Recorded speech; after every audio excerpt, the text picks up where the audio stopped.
After more call Badwam TV Badwam so yenjumadi free sabre kosisa no nkono ebebo apem de edikan Adom TV Badwam kase no nsam no do so ne todwa wo mu bi ya wo betini school placement no ahyase anu a won ma biem ti wonte yi a hwe kohwe de na yabebora Akache South Fire Service for de abetudwa September bosumi mu nkwanhia ekosoro ewo ho eno ne nsem bi na no pay Mede bro, Adom TV, Badwam Kase, will share live or Go TV, channel 119, DSTV 280, and Facebook /Adom TV, extra, YouTube, Adom TV, tube.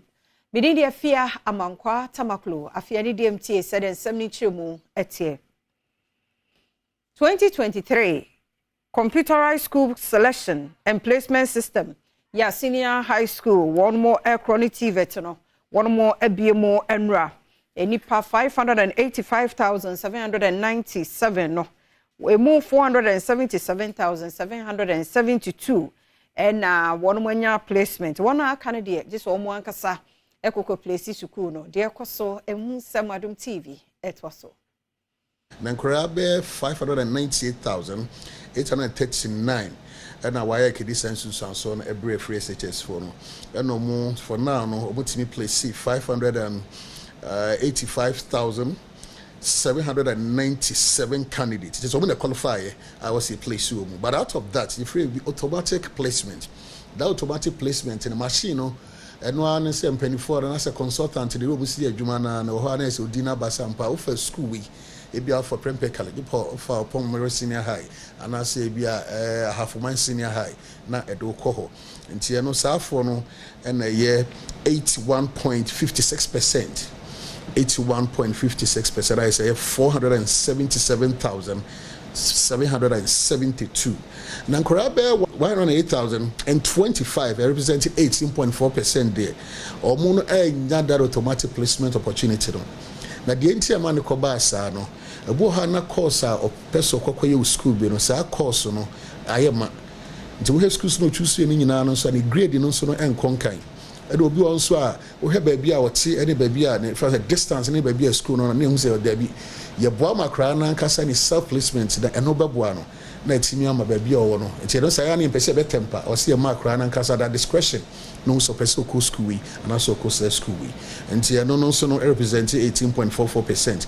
Then akwanya ho portal ni baby o internet cafe bia na ombe se bia peso ko school we nti schools ni bebre na no portal no so a any course assigned courses and also how bitimi aye na nkora be 598,800 Akache South Mensimu voter region second and the fourth quarter no emu 2023 aya September tichu no nkwanhia ekosoro wo hopa Adom TV etwaso.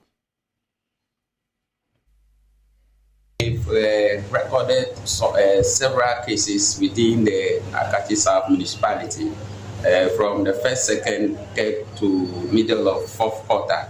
The domestic fires recorded so far from the first, second, and third quarter to fourth is the 8 domestic fires, 5 electrical fires, and 11 accidents in total. But the highest we have recorded so far is in September within the Akache South municipality, which is the accident cases. Enwechi Odia futu ema shankafo a wonam wo mu kwantempon so se eya wo mu indi kwan so hye eso se de beya akwanhyiansemi eso ebete. My advice to them as we are entering into a very serious season, which is a Christmas festive season, I advise every road user to be careful. Don't drink and drive. When you have seen that you have taken alcohol, don't drive because people's life will be in danger. Wherever you have seen that there are potholes or porous roads, you have to plow, you have to pass through those places with carefulness. And wherever you have seen that you are tired, you can no longer drive, please take some rest. Wa adra ashokoko ewadra sache duma semensin mu asantemantemu e de to aban no anim se eye asokoko ene sakikura no ekwan ne nye aban wosrew brabe ye ma wo mo sabe ya de kwan no se de enyenti ede nkwanhie ba ho no ebe brase de bia ye kwan no kwan ne nye ana saa so we so sabaji kwa ni nyina yede asade aboso ese ekura de ese ye mo balance kwa ni sa ko wuro forest no ndi so mo amaye ho bibi amaye de a ye ho ntoye ana amaye menanso da ho so tamu ntontom nwu ye nkola ya malaria haye e wo yeri ha ntomo hwe no mo yere mo ye ho bi mai esra aban ndie kwan kese nta se mrebe ho bedru kwan no na amena no beda ho no se sa no obi ayi nani obi amfa ho na amena ne da ho a trates no mu bo fam na ntwie na ese amena no dia be se ya da ho no ade san tuntum de bia area ha no de bia ade da black hospital ade ya malaria ade san wuntimi gina ha kan mo ahodo na wo nsuo nim nti nsuo na nyame anima no kra nim ha ye papa nsuo to a fie ha na nsuo no timi wura fie ha na Enwechi assemblyman a owasa kro no emu Abdulrahman aso ne Adom kase edi sankomoy omampani yura na nado oba bebie warehouse no okasa from Ashaoku to Asuja Jankaka sa road no omode ama contract na sa road no omode ama contract o hweta mo bie warehouse na nyene ebro say the first time oba ya mo ye warehouse no na o calculate more than your friend say more than 6 years ni na kwan omode ama contract from Ashaoku to Asuja Jankaka and that's the whole see ai de bia ye kwan nye Kaya na Ghana ene wiase man ye ni beda ho wo sikasemu kro no bonom ne ade ene mamofo a wo mudi sikadada de hia na mantamo bi e bebra fom nti ene make say Intergovernmental Action Group Against Money Laundering e wo West Africa won ene multimedia jumaku akabom a ye bebo de wo afasa ne ye no eho are not performing on a kind of listing that affects virtually everything in the country. But coming out of that list set Ghana apart. But today, the set agenda for GIABA is to ensure that there is massive awareness among our populace, what they need to know about the predicate offenses, what they need to know about money laundering, what they need to know about terrorist financing, and how the society can come together to fight these criminalities. And it is in line with this that we are here to work and partner with the media organizations, train them on the use of the right terminologies, understanding of the content that is related to this fight, and how to apply them and sensitize and create awareness among the society. Are not performing on a kind of listing. So penny wo mrashe bedefie mo ese raketi hamon awo no ye osofo o trade and industry so nsamo a wode eto edwachirim se nnuane ahodo bi beduonu mienu bi wo ho a oye ma ho kwan krama omemu no wonhwe ni mu se da ya wada de sa nsam na chinwa hyew no ne ade ekoso nyina no o mehwe no waje atomu de ekoso o mrashe bedefie eni. Well, we left with the understanding that there will be changes done, and then after that, the minister will come with a report, and the leadership will meet to review that report. As far as I am concerned, that engagement has not taken place. I've not seen the copy of that changes that has been done. So I don't know what we are laying. We are laying the old document. That is the document that we had issues with. I have not seen the amended documents. And so that is a problem. Sakona Bray, Edichuma Mentre, Ebeto was Wafa was share in Kitawudi Samso, Esla Uswa Kofo, and Achamino Rashibijafi and Tem. The LI has not been laid. So I have no idea what we are debating in this house today. There is nothing before the house. So as you indicated to the minister that we are not yet there, I was of the opinion that you would tell the colleagues on the other side that there's nothing before us. I have no idea what the references are being made. Were you here from the very beginning? My understanding is that... Were you here from the very beginning? No, I've been here since morning. Please, can you... You've been here since morning? I've been here since morning. I've been here from the very beginning. Today, I was so here why did you say when no? The prayers were being if you were said. Here, why did you say no? I have been here all morning. I had no idea what you meant by the very beginning. left with the understanding that there will be changes. General Hospital a COVID ne ba ye wo mu gina mu pa bo a ya manne ya won kwan no mu ohade ya bo won mo abaso a Adom TV etwaso. And for the Greater Accra Regional Hospital in particular, the role that we played in this fight is there for everybody to see. And as we said earlier on, this is the hospital that received the first 2 cases. At that time, everybody was afraid. We didn't know how it was all going to turn out. And so people, when they see this, they say this is a COVID case, people ran away. But this hospital stood by the staff when the 2 cases were brought. They volunteered and they sacrificed and they looked after the patient. Those 2 cases survived and were discharged home. So for that reason, we cannot just close our eyes to the good things that the people of this hospital have done. And which my phobia or Bawabaso and so any Adom Cassia etchin and Como.